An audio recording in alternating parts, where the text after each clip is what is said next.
यह कहानी मुंबई के कांदिवली से लगी एक झोपड़पट्टी बोईसर में रहने वाले वॉचमैन मोहन राम से ताल्लुक़ रखती है, जो कांदिवली ईस्ट की आईसील कंपनी में नाइट ड्यूटी करता था। अब अपनी धड़कनों को संभालिए, क्योंकि समय आ गया है डरने का। अमावस की काली रात के 8 बज रहे थे।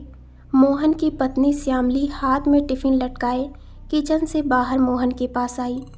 लो जी, अपना खाना संभालो, 8 बज रहे हैं। मैं तो कहूँ सेठ से कहकर आप दिन की ड्यूटी ले ले। रात बिरात रोज़ रोज़ जाना आना हमें अच्छा नहीं लागत।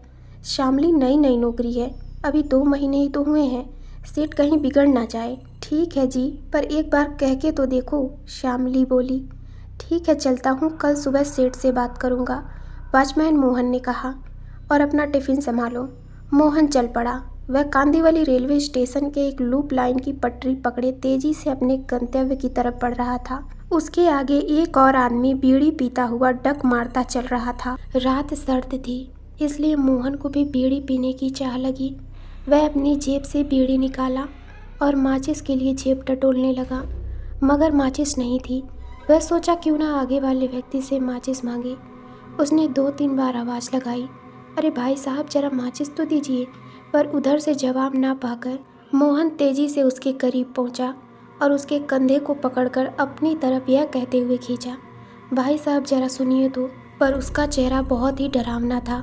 मोहन ने एक झटके से उसके कंधे से अपना हाथ खींच लिया। तभी वह आदमी बोला, तूने मुझे छूने की गलती की है।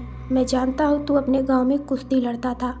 आज या तो तू मुझे कुश्ती में हरा, या मैं तुझे कुश्ती में हराकर अपनी जमात में मिला लूँगा। बोल, मंजूर है तुझे, या मैं तुझे हराकर अपनी जमात में मिला लूँ? नहीं, तू ऐसा कुछ नहीं करेगा। मैं तुझसे कुश्ती लड़ने के लिए तैयार हूँ, मोहन ने कहा। और दोनों कुश्ती लड़ने लगे। जब मोहन पूरी ताकत लगाकर पटकने के लिए उसे उठाता, तो वह रूह हवा में हो जाती और छल से मोहन को नीचे गिराकर मार डालने की कोशिश करती। मगर मोहन भी कम पैतरेबाज नहीं था। मगर कहाँ वह आत्मा और मोहन इंसान। अब मोहन थक चुका था। अब वह रूह उसे मार ही डालती कि तभी हाथ में लालटेन लिए एक रेलवे कर्मचारी सिग्नल ठीक करने उसी पटरी पे आता दिखाई दिया। तभी वह रूह बोली, जा, तू आज बच गया इस रेलवे कर्मी की वजह से। और मोहन ने देखा उस रूह को एक काले धुएं में तब्दील होकर गायब होते। मोहन तेज सांस लेते हुए थका हारा पटरी के बीच बैठ गया। क्या हुआ भाई, पटरी के बीच इस तरह क्यों बैठे हो? कुछ नहीं भाई, बस यूं ही थकान सी महसूस हुई और बैठ गया। अब चलता हूँ। मोहन हिम्मत करके उठा, अपनी टिफ़िन संभाला और चल दिया कंपनी की तरफ। उधर दिन में ड्यूटी करने वाला दुर्जन घबराया हुआ उसका इंतजार कर रहा था। दुर्जन अधेड़ उम्र का व्यक्ति था। तभी लड़खड़ाते कदमों से मोहन कंपनी के बाहरी गेट पर पहुंचा। उसकी ये हालत देखकर दुर्जन दौड़ा उसे संभाला और बोला, मोहन क्या हुआ बच्चा, इतने डरे सहमे क्यों हो? चाचा कुछ नहीं, बस यूं ही, मोहन ने कहा। नहीं, कुछ तो है बच्चा। और तब जाकर अपनी आप बीती मोहन ने दुर्जन चाचा को सुना दी। दुर्जन चाचा बोले, ओहो, रेलवे ट्रैक के नीचे से बहने वाले गटर वाली रूह, ऊपर वाले का शुक्र करो बच्चा कि तुम सही सलामत बच गए, वरना उसके पंजे में आने के बाद आज तक कोई नहीं बचा। मैं भी कहाँ बचता चाचा, वो तो उसी समय हाथ में लालटेन लिए रेलवे कर्मी आ गया सिग्नल देखने, वरना हम लड़ते लड़ते थक चुके थे। अगर वह कर्मी नहीं आया होता तो समझो आज मैं भी नहीं बचता। ऐसा करो, सेठ से विनती करके दिन की ड्यूटी ले लो, क्योंकि एक बार मिलने के बाद वो रूह अपने शिकार को जिंदा नहीं छोड़ती। इतना कहकर चाचा चले गए। उधर एक फ़कीर पोईसर की उस चौल में पहुंचा जहां मोहन रहता था। रात के 11 बज रहे थे। श्यामली फर्श पर पोछे लगा रही थी। इस दरवेश की झोली में कुछ डाल दे बहन, फ़कीर ने कहा। रुकिए बाबा, अभी लाई, श्यामली ने कहा। वह किचन में गई और दूध रोटी लाई। फ़कीर अभी दूध रोटी लेने के लिए अपना पात्र आगे बढ़ा ही रहा था कि श्यामली के हाथ में जो दूध था उसमें 2 प्रतिबिंब फ़कीर ने देखा, मोहन और उस रूह की हैवानियत का। दोनों एक दूसरे से भिड़े हुए हैं। या खुदा, इन नेक बंदों की हिफाजत कर, फ़कीर ने कहा। क्या है बाबा, मेरे खाने में कुछ कमी है क्या? श्यामली बोली। नहीं बहन, खाने में कोई कमी नहीं मैं देख रहा हूँ। तेरे शौहर की जान खतरे में है। उसका सामना एक बदरू से हो चला है। वह अभी तो बच गया, पर वह बदरू उसे आज की रात जिंदा नहीं छोड़ेगी।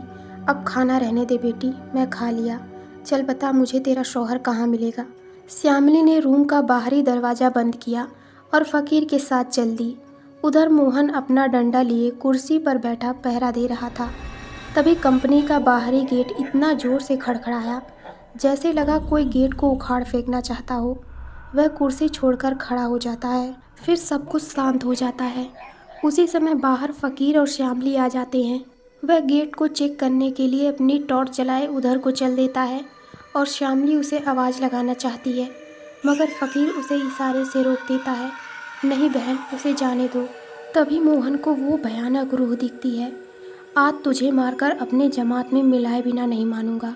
अगर वह कमबख्त रेलवे कर्मचारी वहाँ उस समय नहीं आया होता तो तुझे कब का मैं अपनी जमात में मिला चुका होता। और इतना कहकर वह रूह फिर मोहन से भिड़ जाती है। दोनों तरफ से ज़बरदस्त उठा पटक का खेल चलता है। मोहन था तो बेचारा इंसान ही, कब तक सांप और नेवले का खेल चलता। आखिर आत्मा भारी पड़ी, वह मोहन को नीचे गिरा देती है और जो अपने लंबे लंबे दांत मोहन की गर्दन में चुभाने ही वाली थी कि तभी वहाँ श्यामली के साथ फ़कीर आ जाते हैं और दहाड़ कर कहते हैं, ठहर जा, आज मैं तुझे ख़त्म करके ही दम लूँगा। वह रूह मोहन को छोड़कर फ़कीर पर झपटती है। त्यों फ़कीर अपनी मुट्ठी में कुछ लिए कोई अरबियन मंत्र बुदबुदाता है और अपनी तरफ बढ़ते हुए उस रूह पर फेंक देता है और एक भयानक चीख के साथ वह रूह हवा में विलीन हो जाती है। फ़कीर मुस्कुरा रहा था, आसमान की तरफ आंखें गड़ाए। सुनो जी, अब नाइट ड्यूटी कभी नहीं करना, श्यामली बोली। अरे बहन, अब अनहोनी तो टल गई और वह रूह भी हमेशा हमेशा के लिए रुखसत हो गई, फिर डर कैसा नाइट ड्यूटी करने में, फ़कीर ने कहा। श्यामली और मोहन मुस्कुराते हुए फ़कीर के चरणों में गिर पड़े। अल्लाह तुम दोनों को हर बला से दूर रखे, यही दुआ है मेरी, फ़कीर ने उनके सर पर हाथ फेरते हुए कहा। तो दोस्तों, आपको ये कहानी कैसी लगी हमें कमेंट में ज़रूर बताइए। तो मिलते हैं एक नई डरावनी कहानी में। धन्यवाद।